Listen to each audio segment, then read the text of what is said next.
नमस्कार दोस्तों, आज हम बात करने जा रहे हैं उस महान व्यक्ति की जो स्कूल खोले थे। उसी स्कूल में पढ़ाने की पहली बार उनकी पत्नी पहली बार शिक्षिका के रूप में पढ़ाना शुरू किया।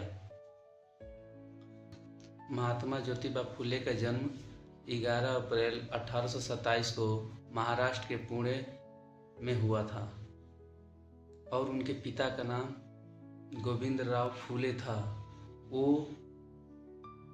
वो फूलों का व्यवसाय करते थे, इसीलिए उनका नाम फुले पड़ा। ज्योतिबा फुले ने मराठी और अंग्रेजी में शिक्षा प्राप्त की थी। शिक्षा प्राप्त करते समय उन्होंने देखा कि पिछड़ी जाति यानी दलित समाज के लोगों को पढ़ाया नहीं जाता था, उनको और नारियों को भी नहीं पढ़ाया जाता था। कोई भी लड़की, कोई भी नारी स्कूल में नहीं जाती थी। उन लोगों को उस समय उन लोगों का ये ध्यान में था कि जो नारी पढ़ेगी वो घर को ही बर्बाद कर देगी। इसीलिए उन लोगों का मेन एम था कि वो नारी जाति को पढ़ाया नहीं जाएगा। जाति के नाम पर अत्याचार भी होते थे।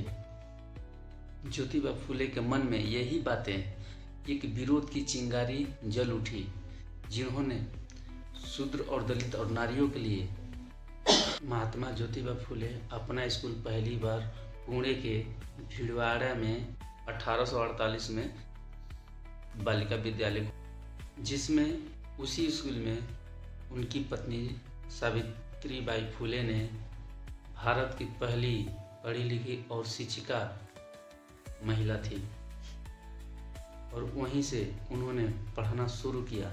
और साथ ही साथ हम बता दें आपको कि उन्होंने जो स्कूल खोला था वो दूसरे के घर में खोला था। जिसके घर में स्कूल खोला गया था उस व्यक्ति का नाम था, मालिक का नाम था तात्या साहेब भिड़े, जो कि भिड़े साहब भी जाति प्रथा को लेकर काफ़ी परेशान रहते थे। और उन्होंने ये भी सोचा कि चलो कोई न कोई व्यक्ति एक क्रांतिकारी और जातिवाद को लेकर जागरूक हुआ, और उन्होंने ज्योतिबा फुले का फुल सपोर्ट किया, फुल समर्थन किया। और ज्योतिबा फुले की पत्नी सावित्रीबाई फुले ने भारत की पहली शिक्षिका, अब पहली शिक्षित महिला बनी, जो नारियों के लिए एक उद्देश्य था कि नारियों को शिक्षित बनाना है। और वो अपने जब सावित्रीबाई फुले पढ़ाने जाती थी तो रास्ते में ही लोगों ने गालियाँ देते थे, कीचड़ फेंकते थे, उनके ऊपर पत्थर फेंकते थे।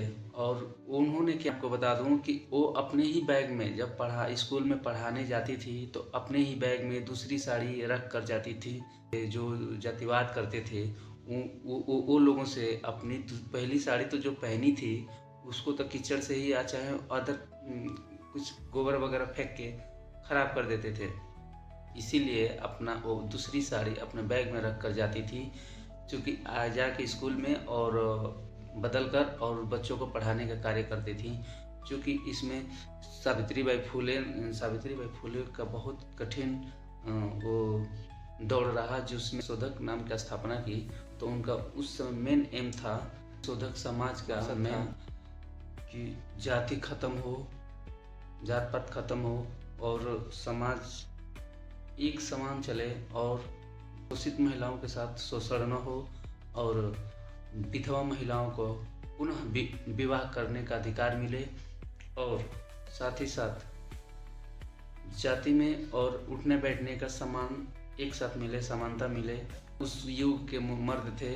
उस युग में ज्योतिबा फुले एक ऐसा मर्द थे जो ब्राह्मणों के खिलाफ आवाज़ उठाया। दलित और शोषितों को सम्मान से जीने का उनका मेन उद्देश्य था कि जाति व्यवस्था को हमेशा के लिए ख़त्म कर देना और जाति समानता में एक समान सबको लाना। तो कि ज्योतिबा फुले एक व्यक्ति नहीं थे, वो एक ऐसे क्रांतिकारी थे। उनके अंदर क्रांतिकारी की चिंगारी भरी पड़ी थी, वो ऐसे क्रांतिकारी निकले थे। उन्होंने सिखाया कि शिक्षा ही असली आज़ादी है। अगर आपको यह वीडियो कहानी पसंद आए, इसे लाइक, शेयर और सब्सक्राइब जरूर करें। धन्यवाद।